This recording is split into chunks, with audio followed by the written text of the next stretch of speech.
Y'all's girl Rachel Dolezal is white again. I swear, white women's obsession with cultural appropriation really needs to be studied. And we're going to get into it. I'm your host, Cool Colas, and you are now tuning into a new video on my channel.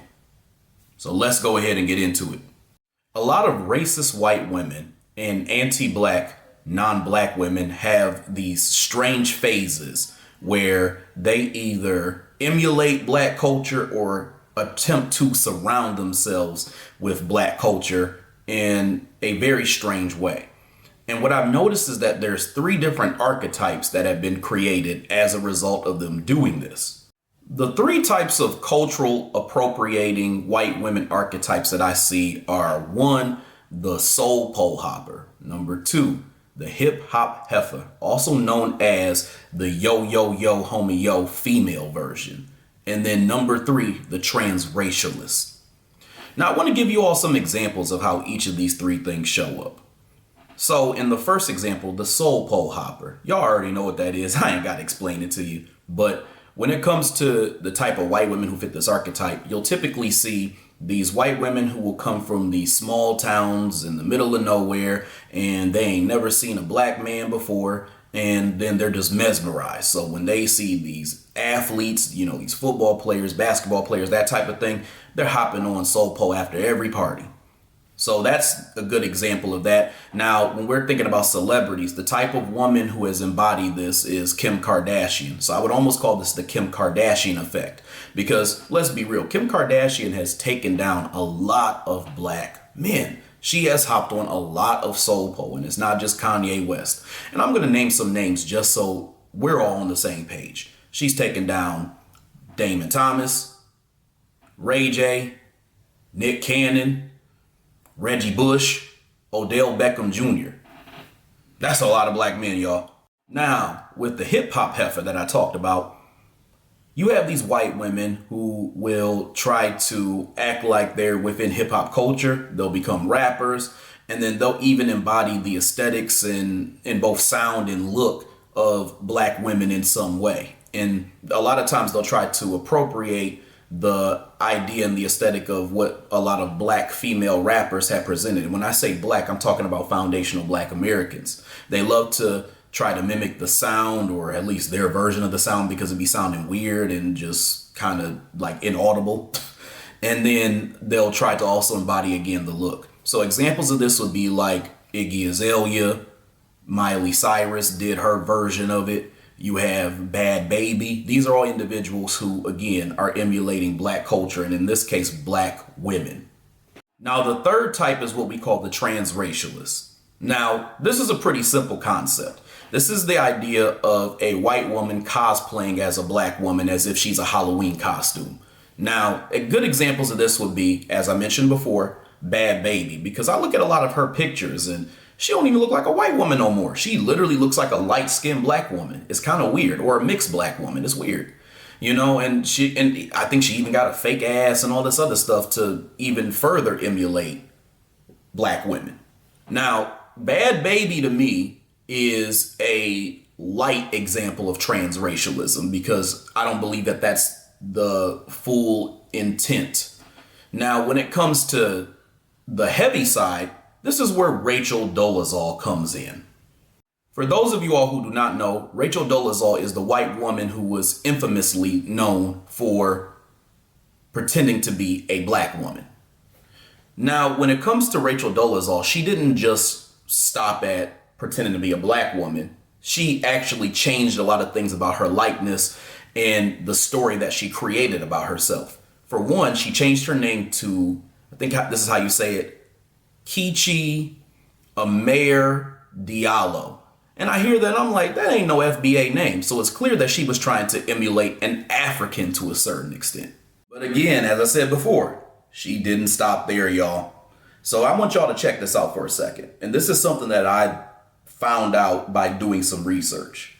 So when it came to Rachel Dolezal, she claimed that she was born and she lived in a teepee in South Africa, basically. And she learned how to hunt, and she used a bow and arrow and all sorts of stuff. She made basically a stereotypical African story about her way of growing up. And it's funny because her mother stated that she and the father briefly lived in South Africa, and it was in 1974. And that was 3 years before her daughter was actually born.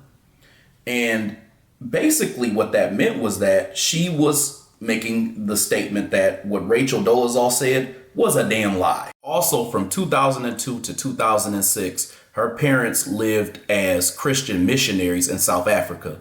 And y'all know how that goes. A lot of these white missionaries go over to South Africa and they be doing crazy things to a lot of the Africans when they go over there.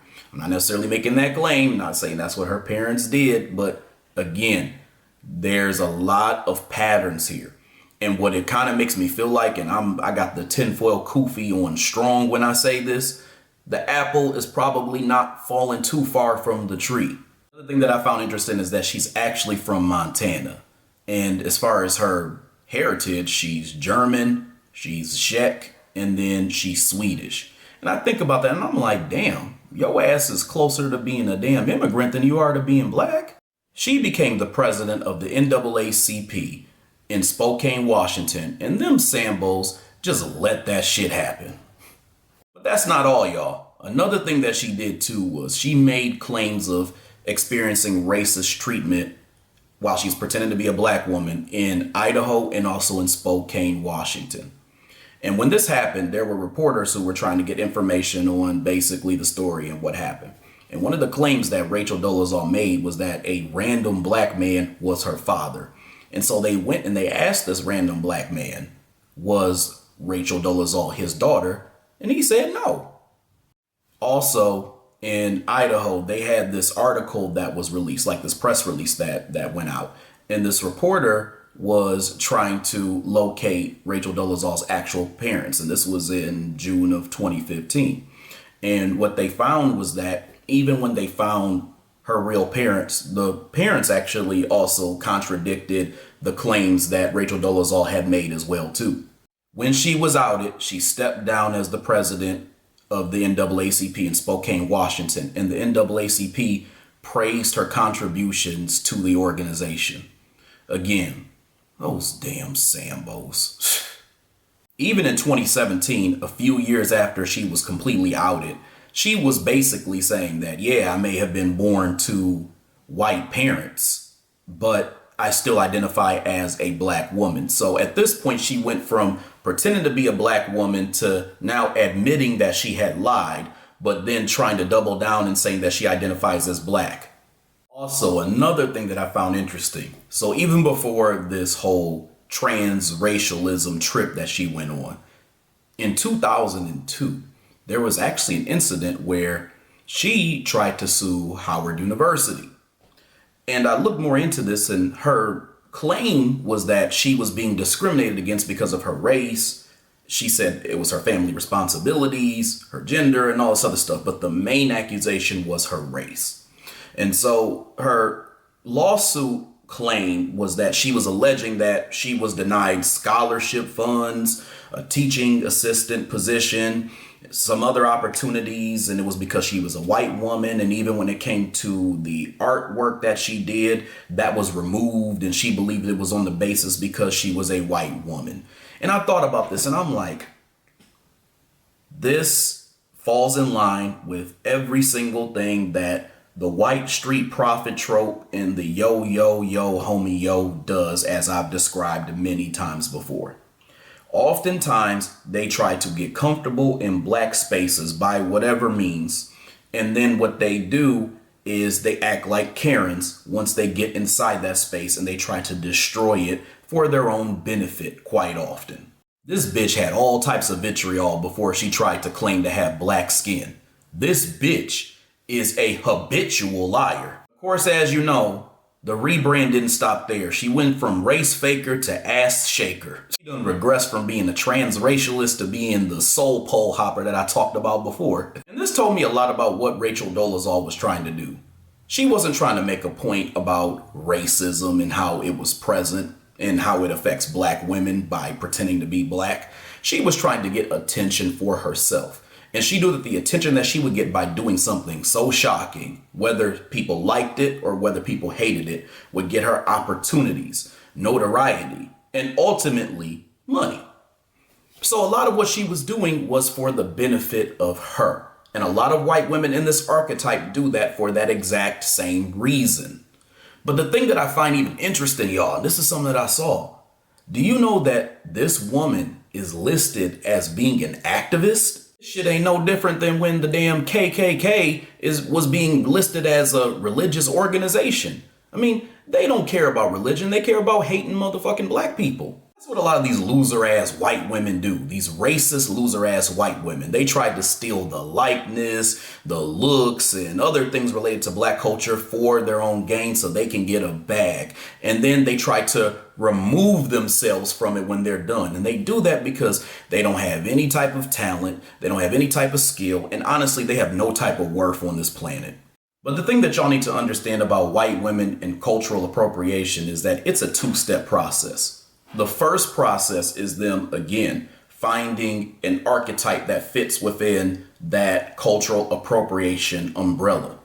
And then the second step later down the line, once they've made some form of success in culturally appropriating black women, is them doing a rebrand. And this rebrand is what I call either the appropriation rebrand or the purification rebrand. And I want to explain the difference between the two of these. The purification rebrand is when a lot of white women will again try to scalp and emulate black culture by trying to get some type of benefit or something from it that is a gain to them, which ultimately is going to lead to money and some type of wealth. And what they later do is they act like, you know, black culture is filthy, it's dirty, it's beneath them. It was something that they did while they weren't in their right mind. And they tried to go back and do something that is deemed honorable. So one of the two things that they become, or both, are a conservative, alt-right white woman, or they become somebody who found Jesus all of a sudden. But in the case of individuals like Rachel Dolezal's old mayonnaise on fried chicken eating ass, she just wants to be a normal white woman.